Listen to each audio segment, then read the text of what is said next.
자, 저희 오늘 강남역에 나왔습니다. 강남역. 오늘은 저 혼자입니다. 맨날 빌딩킹 같이 나오다가 오늘은 제가 혼자 나왔습니다. 자, 뒤에 보이시는 거 뭔지 아시나요? PD님? 맞습니다. 삼성입니다. 삼성 타운이죠. 서초 인근에서는 가장 큰 오피스 타운입니다. 오늘 여기서 시작하는 이유는 뭐냐면 이 뒤에 롯데가 이 경제계에서는 굉장히 핫한 그룹이기 때문에 또 핫한 이슈이기 때문에 저희가 한번 찍으러 와봤습니다. 삼성타운에서 바로 옆에 있는 곳 롯데 칠성부지죠. 롯데 칠성부지에 대해서 한번 촬영해보기 위해서 한번 나와봤습니다. PD님 혹시 최근에 롯데에 대해서 들으신 거 있으신가요? 있죠. 어떤 거 들었어요?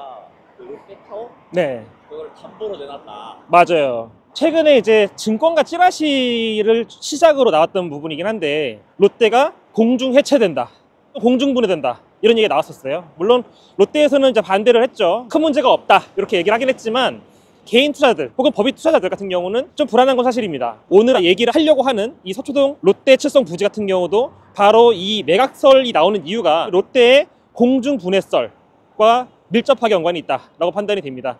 자, 일단 저희 걸어가면서 한번 좀 설명드려 보겠습니다. 저희가 오늘 포인트로 잡아야 될 게 뭐냐면 롯데가 왜 지금 위기설이 나오냐, 이게 첫 번째거든요. 롯데의 이 위기설 같은 경우는 롯데의 가장 메인 중심인 롯데케미컬부터 시작을 합니다. 롯데케미컬 같은 경우는 사실은 롯데에서 제일 중심이 되는 캐시카우 그룹이죠. 근데 이제 이 롯데케미컬 같은 경우는 재작년 지금 연속 한 3년째 손실이 굉장히 크게 발생하고 있습니다. 아마 올해 시간이 지나게 되면 한 1조 원까지 이 손실폭이 커질 걸로 예상이 되고 있습니다. 또 현실적으로 지금 케미컬 같은 경우는 내년 전망도 밝지가 않습니다. 최근에 이제 케미컬, 특히 이 기초화학 분야에서 중국과 이런 곳들에서 공격적으로 나오기 때문에 앞으로의 전망도 그리 밝지 않은 상황인 건 맞습니다. 가장 문제가 뭐냐, 이 롯데케미컬 같은 경우는 캐시카우기 때문에 케미컬이 힘들어지니까 롯데그룹 전체가 지금 같이 힘들어지고 있는 그런 상황이라고 볼 수가 있습니다. 최근에 문제가 터진 건 뭐냐면 바로 기한이익 상실, 이 문제가 터진 건데요. 회사 같은 경우는 사채권자가 있죠. 회사에서 발행하는 채권을 갖고 있는 사채권자들이 있습니다. 이 사채권자들이 가지고 있는 채권 중에서 약 한 2조 3천억 정도가 되는 금액이 기한이익의 상실에 도래했다, 기한이익의 상실에 다다랐다라고 표현하거든요. 예를 한번 들어보죠. 일반적으로 돈을 빌리게 되면 만기까지는 당장 돈을 갚지 않아도 됩니다. 보통은 원금 혹은 원리금, 이자 정도만 갚아도 되겠죠. 그런데 이 채무자가 어떤 문제가 있어서 어떤 조항을 어겼다거나 혹은 원리금, 이자를 갚지 못해서 생기는 부분이 생겨서 채권자가 이 돈을 바로 갚아라 라고 하게 되면 이것이 바로 기한이익의 상실이라고 부릅니다. 지금 롯데케미컬에 처해 있는 상황이 바로 기한이익의 상실입니다. 현재 기한이익의 상실이 된 조항이 있거든요. 내용 중에 하나가 뭐였냐면 이비타라는 게 뭐냐면 순이익을 말합니다. 순이익이 이자 대비해서 5배 이상 유지해야 한다 라는 조항이 있었어요. 근데 롯데케미컬이 계속 지금 적자를 보고 있잖아요. 그러다 보니까 자연스럽게 이자 대비해서 순이익이 5배가 안 되게 됐습니다. 4.3배까지 떨어졌죠. 그러다 보니까 이 사채권자 입장에서는 조항을 어겼다라는 이유를 근거로 전체 그 채권에 대해서 상환을 요구할 수 있는 권리가 생긴 거죠. 물론 그렇다고 해서 전체 채권을 당장 상환해야 하는 의무는 없습니다. 이거는 협상에 대한 부분이니까요. 그래서 향후에 협상을 충분히 할 수 있겠지만 일단 현재 상황으로 봤을 때는 이 채권자들에게, 사채권자들에게 일단 권리가 생겼다라는 부분이 제일 큰 포인트입니다. 그렇기 때문에 이 케미컬 측에서는 이제 본격적으로 이 사채권자들을 설득해야 됩니다. 기본적으로 케미컬에 설명하는 것 중에 하나는 뭐냐면 현재 유동 가능 자산이 4조가 넘기 때문에 충분히 가능하다라는 부분이에요. 근데 문제는 뭐냐면 이 4조를 주면 되는데 그렇지 않고 여기서 나오는 게 뜬금없이 롯데 물산의 롯데 월드타워입니다. 월드타워는 현재 지금 평가 금액이 한 6조 정도 되는 거대한 건물입니다. 근데 이 거대한 건물을 갑자기 담보로 내놨다. 쉽게 말하면 당장 우리 이만큼 여력 있어 라고 하는 포인트거든요. 물론 이 부동산 자산을 담보로 내놨기 때문에 충분히 롯데케미컬 측에서 이자를 갚을 수 있다 라고 하는 부분들은 입증이 된 건 맞습니다. 다만 여기서 문제가 되는 게 뭐냐면 이제부터는 사채권자들 말고 개인 투자자 혹은 법인 투자자들이 문제겠죠. 이분들이 봤을 때는 지금 케미컬 측이 가지고 있는 이 자산, 이걸 볼 것이 아니라 당장의 매출 부분이 적어서 실제로 원리금이나 이자를 갚지 못할 수도 있다라는 리스크가 생긴 거거든요. 그러다 보니까 롯데 측의 신뢰도가 떨어졌고 지금부터의 포인트는 롯데가 어떻게 이 신용을 회복할 것이냐, 이게 가장 큰 포인트가 될 것으로 보입니다. 사실은 이 케미컬 얘기는 좀 복잡합니다. 어쨌든 결론적인 부분은 현재 케미컬이 갖고 있는 문제가 도드라졌다.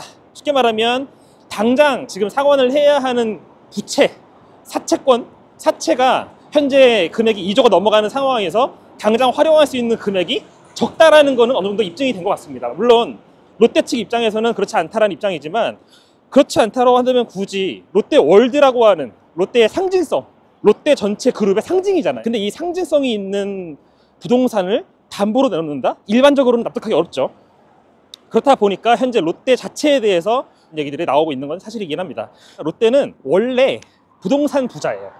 굉장한 부자입니다. 대표적인 게 롯데 월드타워, 그리고 중구 소공동에 있는 롯데 백화점, 그리고 여기 있는 롯데칠성 부지입니다. 보이시는 이 부지들이 전부 롯데칠성 부지입니다.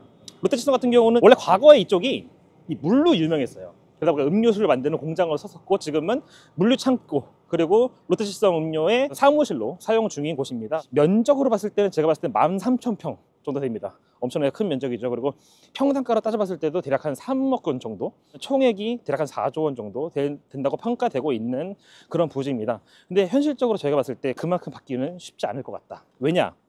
현실적인 부분인데, 아마 4조라는 것은 평가액일 뿐인 거고, 실질적으로 롯데가 이거 정말 매각을 하려고 원한다 라고 한다면 금액이 다운될 수밖에 없는 조건이 될 수도 있습니다. 그렇기 때문에 4조 원이라는 금액 평가액일 뿐인 거고, 실질적으로 거래가 된다고 하면 작게는 한 2조 정도에서 높게는 그보다 좀 더 플러스 될 수 있는 부분이 있겠지만, 현실적으로는 그 내외에서 형성이 될 것 같다, 이렇게 판단이 되고요. 이 부지가 되게 커요. 강남에서 지금 제일 큰 사업 부지가 GBC잖아요. 대략 한 24,000평쯤 됩니다. 이 24,000평이 되는 이 부지보다 좀 작긴 하죠. 하지만 그렇다고 하더라도 강남역 인근에 13,000평짜리 부지, 그리고 개발 당장 할 수 있는 부지라고 한다면 이 부지가 거의 유일합니다. 팀장님이 그런 큰 회사의 주인이라고 하고, 네. 여기 산다는 뭐로 만드실 것 같아요, 개발을? 사실 여기 같은 경우는 그 어느 정도 용도가 좀 정해져 있습니다. 지금 주택 같은 경우는 짓기가 어려워요. 공동주택 같은 경우는. 즉 다시 말하면 아파트로는 신축이 어렵습니다. 여기가 용도가 지금 용도 지역은 3종으로 되어 있지만 향후에는 동상향돼서 일반 상업지로 개선의 여지가 있다, 이렇게만 지금 나와 있는 상태고요. 현실적으로는 일반 상업지로 종상향해서 짓는 것이 가장 이상적으로 보입니다. 서울시에서는 사실 이 부지를 옆에 있는 삼성전자 부지하고 같이 연계해가지고, 그리고 또 이쪽이 이제 경부선이에요.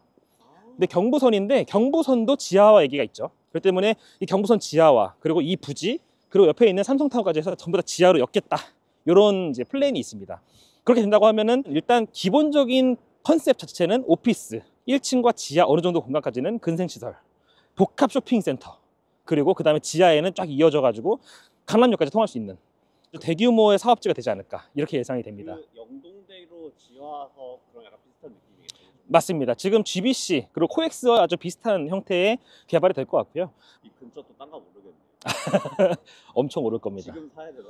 저희도 이 일을 하면서 다 탐나는 지역이긴 하거든요. 강남역 인근에 있다, 이것만 하나만 가지고도 굉장한 메리트입니다. 역출구에 나와서 불과 몇 분만 걸어오면 충분히 여기까지 도달할 수 있는 가까운 거리거든요. 중간에 삼성타워까지 있다 보니까 여기 같은 경우는 사실은 개발이 되게 되면 되게 대규모의 개발이 가능한 그런 부지라 보여집니다. 네. 쉽지 않겠죠. 네. 중개한다고 하면 중개한다고 하면 수수료가 얼마나? 자, 행복한 고민을 한번 돌려볼게요. 웃는다. 오늘 촬영 중에 제일 기쁘네요. 제일 기쁜 순간이 바로 이때죠. 내가 이걸 한다면 얼마나 벌 수 있을까. 자, 한번 대충 계산해 본다면 일단 4조죠. 4조니까 보통 사실 저희가 좀만 큰 물건을 중개하더라도 현실적으로 0.9 받기 쉽지 않습니다. 1,000억짜리 중개만 하더라도 중개 수수료가 9억이잖아요.